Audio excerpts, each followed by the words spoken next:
vida. O Senhor está aqui conosco nessa manhã. Amém? Ele está aqui, né, com a mão estendida em favor de cada um de nós. E essa próxima canção vai falar justamente a respeito disso. O Senhor, ele se propôs até o último instante a se entregar por cada um de nós como um sacrifício. E é por isso que nós nos reunimos aqui nessa manhã para adorá-lo, né, como igreja. Em nome de Jesus, louvo conosco nessa manhã.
vezes as mesmas fraquezas que nós temos. E é justamente essa confiança que nós temos, que o Senhor está sempre conosco. Amém?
destino, ao seu destino. Amém? Essa é a promessa sobre a sua vida. Amém? O Senhor não fará e nos levará junto a Ele, onde não haverá mais sofrimento, onde não haverá mais dor, não haverá mais luto, porque o Senhor estará conosco. Amém? Quero convidar a irmã lá para orar essa manhã. Graças a Deus, meu Deus, pela tua perfeição, bondade, longanimidade, Senhor. Oh Deus, somos tão falhos, tão egoístas, meu Deus, tão negligentes em te amar e te adorar. O Senhor tem cuidado da nossa vida, toda a sorte de bênçãos, tem cuidado de cada um de nós, Senhor, para que a gente te glorifique, Pai, para que a gente reconheça, Senhor, a tua presença aqui conosco diariamente. Tu és um Deus fiel, Senhor. Tua promessa, Jesus, que estará conosco todos os dias até a formação dos séculos. Senhor, que todos nós possamos gozar realmente dessa tua presença no nosso dia a dia. Que a gente seja, Pai, um luzeiro onde estiver, no trabalho, em casa, Senhor, em qualquer situação. Que pessoas reconheçam a tua luz habitando em nós. Recebe a nossa adoração e a nossa gratidão, Pai. Somos teus filhos, Deus meu, por amor a Jesus, pelo sangue precioso investido na cruz. Cada um de nós. Louvado seja sempre teu nome. Amém. Boa noite a todos. Boa noite. Queremos agradecer a presença de todos aqui essa noite, essa manhã, né? E os que estão em casa também à noite que vamos assistir, que o Espírito Santo esteja tocando em cada coração. É um privilégio mesmo estar na casa do Senhor. Hoje nós, esse final de semana já aumenta, né? O decreto já libera 50% das igrejas, ao invés de 30%.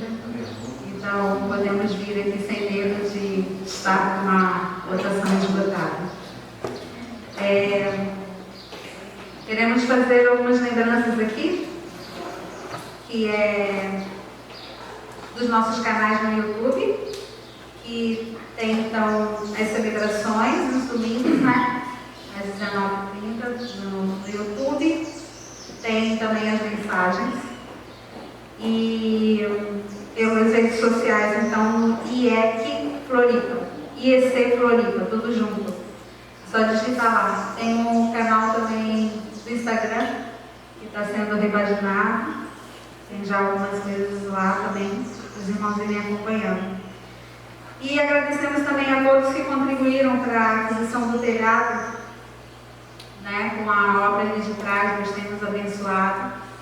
E quem quiser ainda contribuir, pode procurar a irmã Eloá, que é o financeiro, ou a irmã Rosélia, né, se dirigir diretamente a elas, e elas vão estar orientando.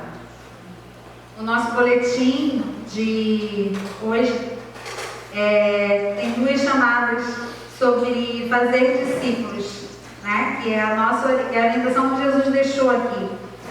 Ele reuniu 12 discípulos, né, apenas 12 discípulos, e eles foram responsáveis por hoje a gente estar aqui.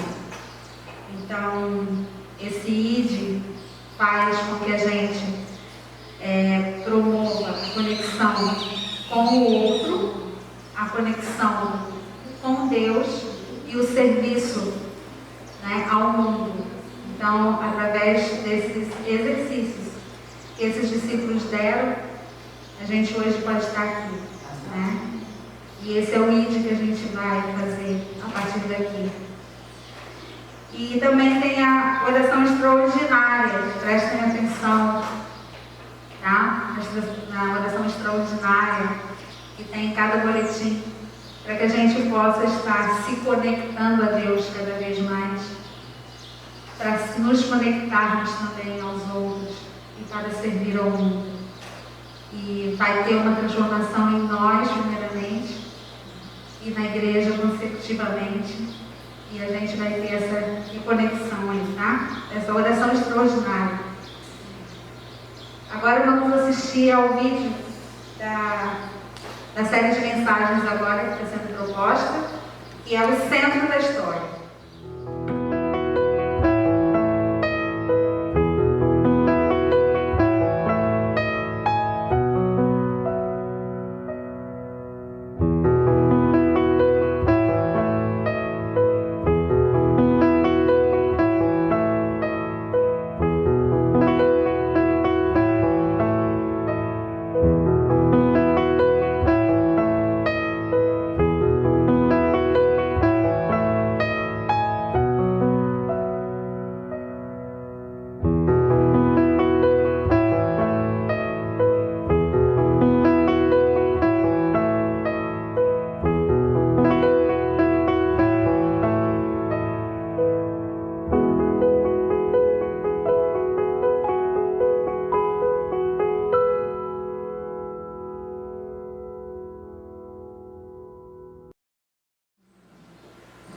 Bom dia, irmãos. Graça e paz a todos. Graça e paz também para aqueles que nos assistem no conforto dos seus lares. Mas hoje vamos tratar de um ponto crucial para a doutrina da fé cristã. Cristo venceu a morte na cruz. Nós cantamos isso em canções, como nós cantamos agora de manhã. Nós pregamos sobre isso e nós até repetimos, às vezes, no nosso dia a dia, mas muitas vezes nós não refletimos sobre o significado desse fato, dessa afirmação. Vamos abrir nossas Bíblias em 1 Coríntios 15, no versículo de número 20 até o versículo de número 26. No entanto, em realidade, Cristo ressuscitou dentre os mortos, sendo Ele o primeiro dos frutos dentre aqueles que dormiram. Porque, assim como a morte veio por um homem, da mesma forma, por um homem veio a ressurreição dos mortos. Porquanto, assim como em Adão todos morrem, em Cristo todos serão vivificados. Contudo, cada um por sua vez. Cristo, o primeiro. Logo depois, os que são de sua propriedade na sua vinda. Então virá o fim, quando Ele entregar o reino a Deus, o Pai, depois de ter destruído todo domínio, potestade e poder. Porque é necessário que Ele reine até que absolutamente todos os seus inimigos sejam prostrados debaixo de seus pés. E o último inimigo que será destruído é a morte. Senhor Deus e Pai Todo-Glorioso, nós te agradecemos, Senhor, por esta palavra. Nós te agradecemos, ó Pai, por este feito que ocorreu e que nos alcançou e que nos garante a morada contigo na vida eterna, Senhor. Nós te pedimos agora, ó Pai, que tu nos abençoe e nos ilumine nesta manhã, que eu possa ser canal de bênção na vida dos irmãos que se encontram presentes aqui e daqueles que nos estão assistindo de suas casas. E o último inimigo que será destruído é a morte. Isso nos mostra que a morte ainda não foi destruída e, portanto, ela continua reinando e ceifando muitas vidas, condenando-as a passarem a eternidade no inferno, morando com Satanás. Mas há um grande detalhe, meus irmãos, nesse contexto: ela já está derrotada. A morte já está derrotada. Isso parece controvertido, né? Mas é o que nos afirma a palavra. Vamos lá nesse mesmo capítulo, nos versículos de número 55, 56 e 57. Nesse mesmo capítulo aí. O que diz esses versículos? Onde está, ó morte, a tua vitória? Onde está, ó morte, o teu aguilhão? Porquanto o aguilhão da morte é o pecado e o poder do pecado é a lei. Contudo, graças a Deus que nos dá a vitória por intermédio de nosso Senhor Jesus Cristo. Amém? Amém. Então nós já somos vitoriosos por intermédio de Jesus Cristo. Ou seja, já temos a vitória sobre a morte porque Ele alcançou a vitória sobre a morte. Podemos então ver que a vitória está garantida, meus irmãos, porque conforme nós acabamos de ler no versículo 57, graças a Deus que nos dá a vitória por intermédio de nosso Senhor Jesus Cristo. Mas que vitória é essa que nós estamos falando? O que é que essa vitória nos garante? Que morte é essa que foi vencida? Meus irmãos, quando Jesus exerceu seu ministério aqui na terra, Ele demonstrou o poder sobre um tipo de morte. Vejamos o que nos mostra o capítulo 5 de Marcos. Vamos lá em Marcos 5, dos versículos 21 a 42. Marcos 5, 21 a 42. É um trechinho um pouco longo, mas nós vamos ler, que nos interessa. Marcos 5, de 21 a 42. E retornando Jesus de barco para outra margem, numerosa multidão uma vez mais se formou ao redor, enquanto estava na praia. Foi quando chegou ali um dos dirigentes da sinagoga local, chamado Jairo. Ao ver Jesus, prostrou-se aos seus pés e lhe pediu aos prantos e com insistência: minha filha pequena está à beira da morte.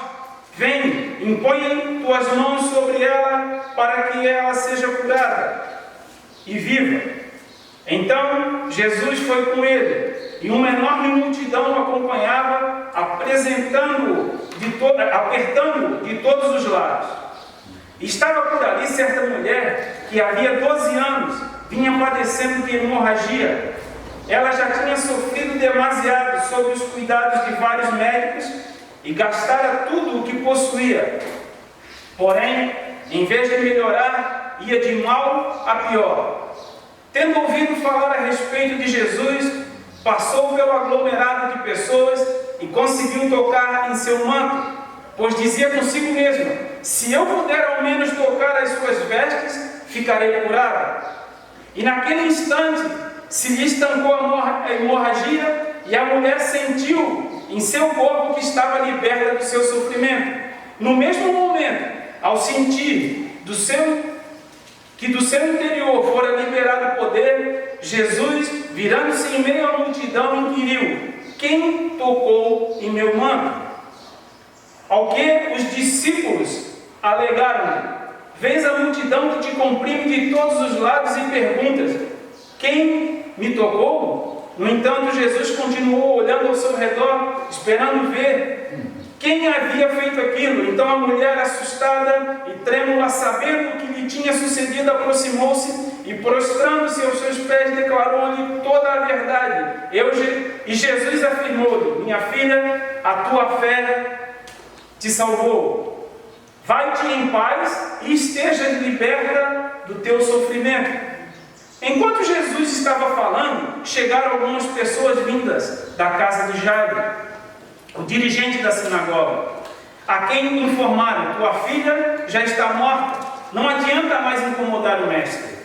Mas Jesus não deu atenção àquelas notícias e, voltando-se para o dirigente da sinagoga, o encorajou: não temas, tão somente continua crendo.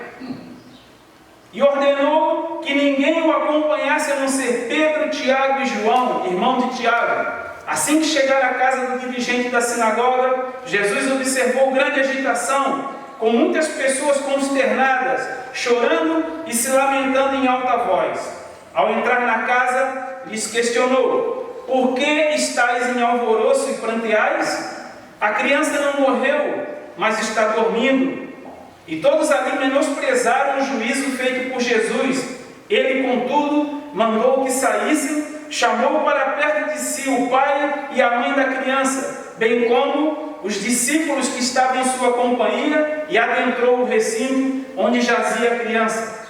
Então, pegando na mão da menina, ordenou em aramaico: Talita cumi, que significa filhinha, eu te ordeno, levanta-te. E no mesmo instante, a menina, que tinha 12 anos de idade, ergueu-se do leito e começou a andar Ergueu-se do leito e começou a andar. Diante disso, todos ficaram assombrados. Então Jesus lhes recomendou expressamente para que nenhuma outra pessoa viesse a saber do que haviam presenciado, e mandou que dessem algo de comer à menina. Vejam que maravilha, meus irmãos. Só tem um detalhe: esse tipo de morte é simplesmente uma morte física. Não é aquela vencida por Jesus na cruz. Esse tipo de morte, até os discípulos receberam o poder concedido por Jesus para cessá-la. Conforme podemos ver, por exemplo, em Atos capítulo 9, a ressurreição de Tabita, e em Atos 20, dos versículos 7 a 12, a ressurreição de Eutico. Vejamos o que diz Atos 9, 40. Pedro pediu que todos deixassem o quarto. Em seguida, ajoelhou-se e orou. Dirigindo-se à mulher morta, ordenou-lhe: Tabita, levanta-te. Ela abriu os olhos e, vendo a Pedro, sentou-se. A seguir, ele lhe deu a mão e ajudou-a a colocar-se em pé. Então, chamando os santos, principalmente as viúvas, apresentou-a viva. Ele chamou principalmente as viúvas, porque as viúvas estavam pranteando muito a morte de Tabita. Mas vejam que até Pedro, recebeu poder para esse tipo de ressurreição. Vamos lá em Atos 20, de 7 a 12. No primeiro dia da semana, nos reunimos com a finalidade de partir o pão. E Paulo pregou ao povo. Planejando seguir viagem no dia seguinte, continuou falando até a meia-noite. Havia muitas tochas iluminando a grande sala, no piso superior, onde estávamos reunidos. Certo jovem chamado Eutico, que estava sentado numa das janelas, adormeceu profundamente durante o longo sermão de Paulo. Vencido pelo sono, caiu do terceiro andar. Quando tentaram erguê-lo, já estava morto. Contudo, descendo Paulo, debruçou-se sobre o rapaz e o abraçou, declarando: Não vos alarmeis, pois sua alma vive. Em seguida, subindo novamente, partiu o pão e comeu. Depois, continuou a pregar até o alvorecer, quando saiu para continuar sua jornada. Então, conduziram vivo o rapaz e sentiram-se extremamente confortados. A morte que estamos tratando aqui, meus irmãos, é aquela que foi passada a toda a humanidade de forma punitiva, motivada pelo pecado de Adão e Eva. Por esse motivo, nós perdemos a comunhão com Deus e por isso estávamos mortos. Efésios vai nos dizer que nós estávamos mortos nos nossos delitos e pecados. Mortos espiritualmente, pois não poderíamos mais ter comunhão com Deus. Não poderíamos, por isso, ter a esperança de viver eternamente com Deus e, portanto, viver a eternidade distante da presença de Deus significava estar morto. Significava viver eternamente no inferno, para onde irão o diabo e seus seguidores. Meus irmãos, por causa do pecado de Adão, o qual nós herdamos, havia um escrito de dívida para com Deus imputada pelo pecado, conforme nós podemos ver em Romanos 6:23, que diz: porque o salário do pecado é a morte, mas o dom gratuito de Deus é a vida eterna por intermédio de Cristo Jesus, nosso Senhor. Em Ezequiel, capítulo 18, versículo 4, vai afirmar que a alma que pecar, essa morrerá. Ele, no pecado, foi o instrumento, o aguilhão usado pelo diabo para nos afastar de Deus, para nos tornar inimigos de Deus. Romanos, no capítulo 1, nos versículos 29 e 30, a gente pode ver: então tornaram-se cheios de toda espécie de injustiça, maldade, ganância e depravação. Estão empanturrados de inveja, homicídio, rivalidades, engano e malícia. São bisbilhoteiros, são caluniadores, inimigos de Deus. Porém, Deus, na sua infinita bondade, na sua infinita misericórdia, Ele providenciou uma solução para que nós pudéssemos pagar essa dívida. Não pelos nossos esforços, não pela nossa capacidade, ou porque nós merecíamos que isso acontecesse. Não, essa solução implicou na morte do seu Filho unigênito, Jesus Cristo. E foi justamente essa morte e ressurreição que nos garantiu o poder de morar na eternidade com Deus. Foi dessa forma que Jesus venceu a morte, morrendo na cruz e ressuscitando ao terceiro dia. Efésios 2:1 vai nos mostrar que Ele vos concedeu a vida, estando vós mortos nas vossas transgressões e pecados, nos quais andastes no passado conforme o curso deste sistema mundial, de acordo com o príncipe do poder do ar, o espírito que agora está atuando nos que vivem na desobediência. Anteriormente, todos nós também caminhávamos entre eles, buscando satisfazer as vontades da carne, seguindo os seus desejos e pensamentos, e éramos por natureza destinados à ira. No entanto, Deus, que é rico em misericórdia, por meio do grande amor com que nos amou, deu-nos a vida em Cristo, com Cristo, estando nós ainda mortos em nossos pecados. Portanto, pela graça sois salvos.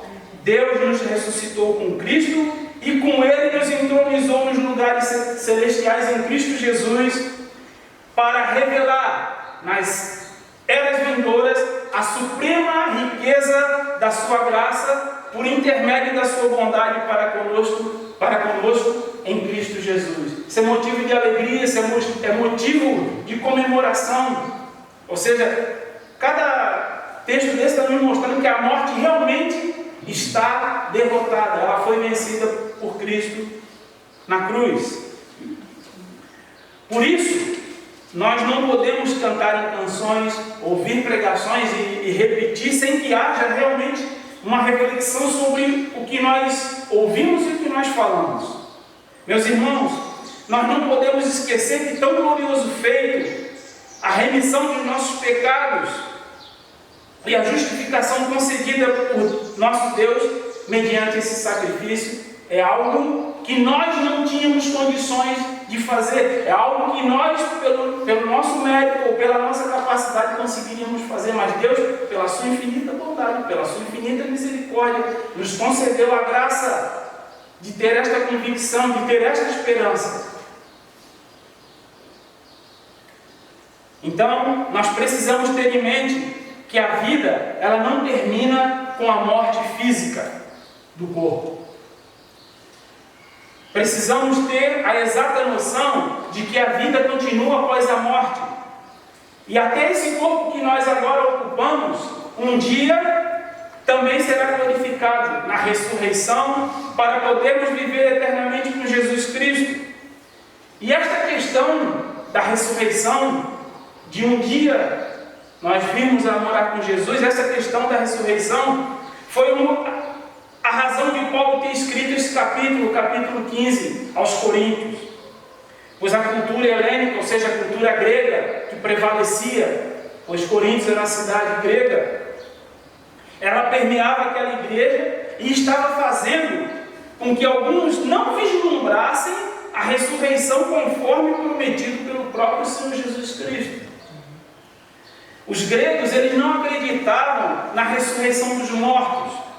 Em Atenas, algumas pessoas até riram da doutrina da ressurreição quando Paulo pregou sobre ela. Em Atos 17 e 18 diz o seguinte: enquanto Paulo esperava por seus companheiros em Atenas, ficou profundamente indignado ao perceber que a cidade tinha ídolos por toda parte, e sobre esse tema dissertava na sinagoga, entre os judeus e os gentios obedientes a Deus, bem como na praça principal, diariamente, a todos aqueles que ali estivessem. Então, alguns filósofos, epicureus e estoicos, começaram a argumentar com ele. Alguns indagavam: o que deseja comunicar esse tagarela? E outros comentavam: parece ser um anunciador de deuses estranhos, pois Paulo lhes pregava as boas novas de Jesus e a ressurreição.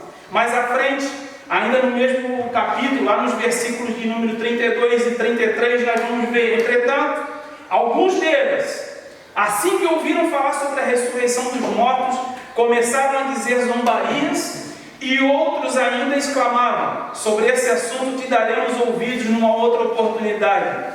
Depois dessas palavras, Paulo se retirou do meio deles.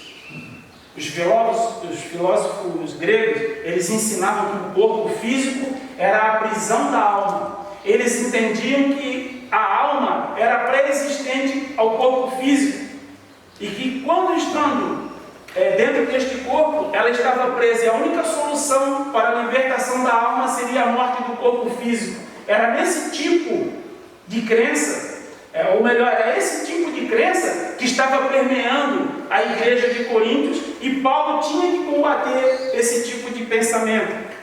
Os gregos, eles viam o corpo como uma fonte de fraqueza e maldade.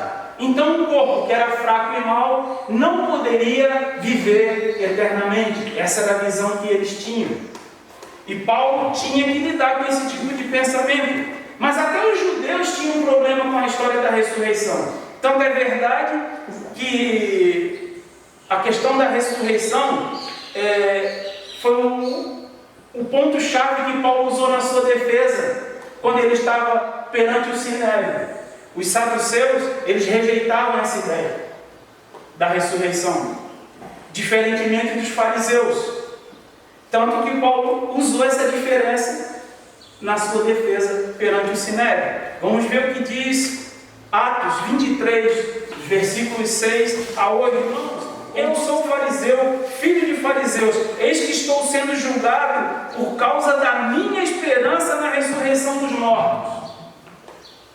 Ao proferir estas palavras, estabeleceu-se uma violenta polêmica entre os fariseus e os saduceus, e a assembleia ficou dividida. Porquanto os saduceus afirmam que não existe ressurreição, nem anjos, nem espíritos. Os fariseus, porém, acreditam em tudo isso.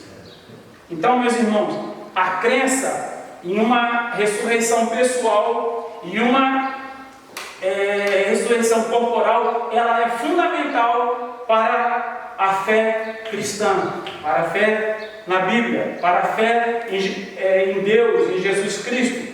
Paulo aponta para a ressurreição de Cristo, mostrando que esse é um fato histórico comprovado até pelas Escrituras. Se nós formos ler esse mesmo capítulo 15, vamos lá no início dele, versículo 1 do capítulo 15.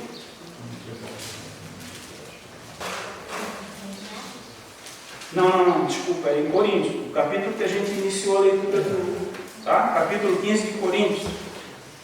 Vamos ver que Paulo começa a falar no versículo 1. Irmãos, lembro-vos do Evangelho que vos preguei, o qual também recebeste e no qual estáis firmes. Por meio dele também sois salvos, desde que vos apegueis com convicção à palavra que vos anunciei, caso contrário, tendes escrito em vão. Porquanto o que primeiramente vos transmiti foi o que também recebi, que Cristo morreu pelos nossos pecados segundo as Escrituras. Então era um fato comprovado pelas Escrituras, era um fato previsto pelas Escrituras. Um outro ponto é que Paulo aponta testemunhas dessa ressurreição, então ele passa a continuar aí, né? E foi sepultado e ressuscitou no terceiro dia, conforme as Escrituras, e apareceu a Pedro e depois aos 12. Depois disso apareceu a mais de 500 irmãos de uma vez, a maioria dos quais ainda vivem, embora alguns já tenham adormecido. E mais tarde apareceu a Tiago e a todos os apóstolos. Então era um fato que não podia ser questionado. E por fim, Paulo apresenta mais uma prova. Ele próprio, Paulo, vai dizer o seguinte: e depois de todos apareceu igualmente a mim, como a um que nasceu fora do tempo, pois sou o menor dos apóstolos, nem mereço ser chamado apóstolo, porquanto persegui a igreja de Deus. Mas pela graça de Deus sou o que sou, e a sua graça para comigo não foi inútil. Antes trabalhei mais do que todos eles, todavia não eu, mas a graça de Deus que vive em mim. Então, meus irmãos, ele dá 3 provas irrefutáveis de que a ressurreição existe. E nós temos que refletir sobre isso quando nós falamos que você crê em Jesus Cristo, que você crê na ressurreição, como nós cantamos no primeiro corinho que foi apresentado aqui.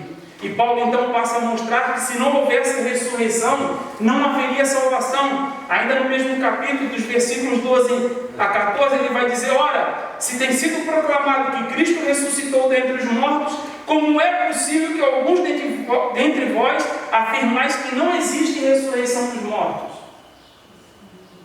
Então, se não há ressurreição dos mortos, nem Cristo ressuscitou. E se Cristo não ressuscitou, é inútil a vossa pregação, como igualmente, é inútil a nossa pregação, como é igualmente improdutiva a vossa fé. Em algumas versões vai dizer o seguinte: ora, se é correto pregar que Cristo ressuscitou dentre os mortos, como pois afirmam alguns dentre vós que não há ressurreição dos mortos?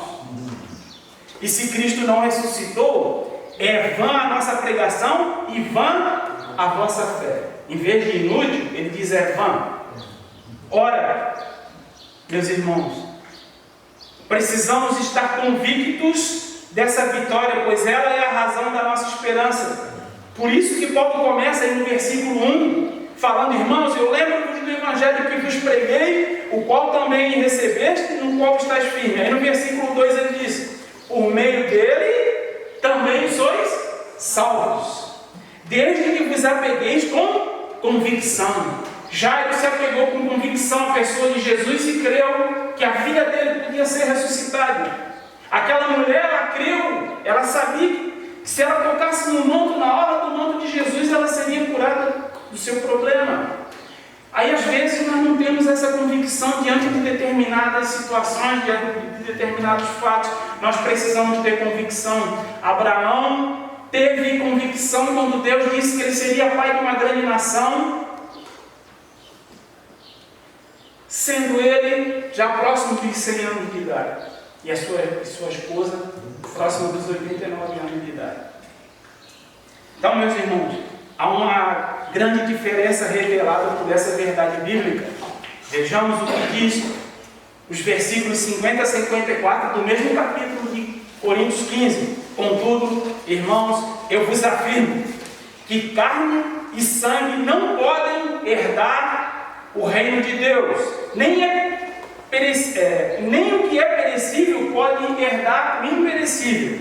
Eis que eu vos declaro um mistério: nem todos adormeceremos, mas certamente todos seremos transformados. Num momento, num abrir e fechar de olhos, ao som da última trombeta. Porquanto a trombeta soará, os mortos ressuscitarão incorruptíveis e nós seremos transformados. Amém.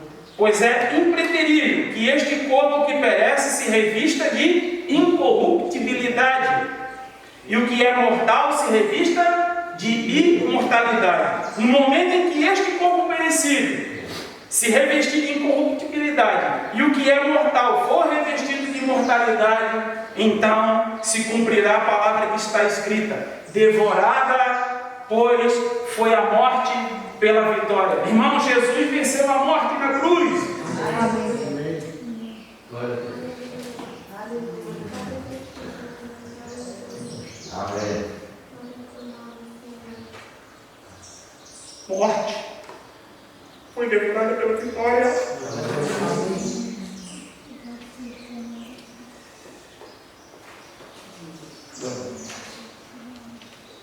Que nós possamos estar com isso sempre em mente, pois a vitória também nos foi garantida em Jesus Cristo. Amém. Glória a Deus. Sendo assim, nós devemos estar aguardando o seu retorno, Amém. pois Ele deseja brindar essa vitória conosco. É o que Hebreus vai nos falar. Hebreus vai dizer o seguinte: e assim como aos homens está ordenado morrer uma só vez, vindo depois disso o juízo, assim também Cristo foi oferecido em sacrifício uma única vez, para tirar os pecados de muitas pessoas, e aparecerá uma segunda vez, não mais para eximir o pecado, mas para brindar a salvação a todos os que o aguardam. Vamos aguardar esse brinde? Amém. Amém. Amém. Essa é a mensagem que nós temos para o dia de hoje. Amém.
dele por cada um de nós, ao ponto de se entregar até o fim. E essa é a certeza que nós temos hoje, da vitória conquistada por Cristo na cruz. E essa é uma verdade que precisa estar a todo tempo no nosso coração, sabendo, por mais que enfrentemos lutas e dificuldades, o Senhor está conosco, como um amigo, pronto a nos auxiliar. Amém? Quero convidar o pastor para que possa orar. Senhor, nós louvamos o Teu nome, Senhor. Te agradecemos, Senhor, por esta vitória que nós não poderíamos conquistar, porque nós estávamos vencidos pela morte. Mas o Teu Filho desceu do trono da glória, esvaziou-se, obedeceu até o fim, até a morte na cruz, e lá conquistou com a sua própria vida. Hoje podemos cantar com convicção, hoje podemos cantar com esta certeza: ora vem, Senhor Jesus. Louvado seja o Teu nome, Senhor. Glorificado seja o Teu nome, Senhor. Porque apesar de sermos pecadores, Senhor, a Tua vitória, Senhor, é a nossa vitória.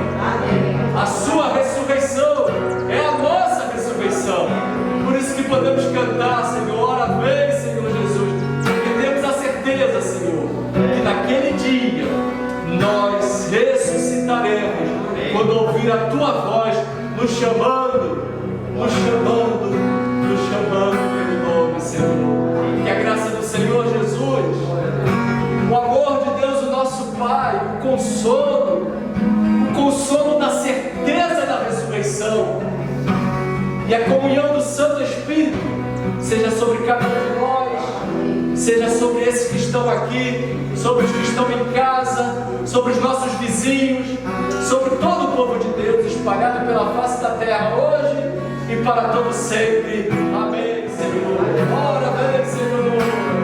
Ora vem, Senhor Jesus, prometido minha luz, em o céu da terra, Santo, Santo. Ora vem, Senhor Jesus, prometido minha luz, em o céu da terra, Santo, Santo.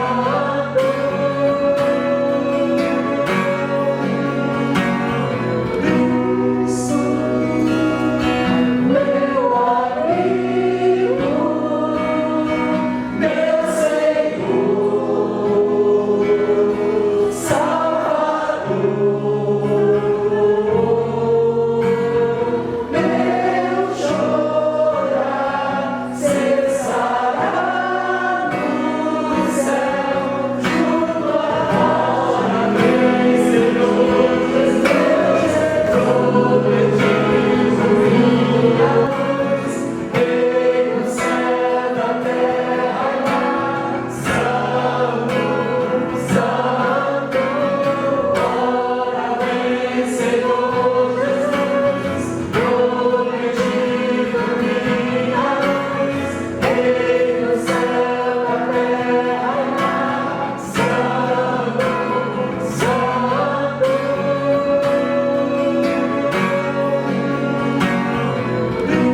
Cristo, meu amigo, meu Senhor, Salvador, meu chorar cessará no céu, junto a Ti, meu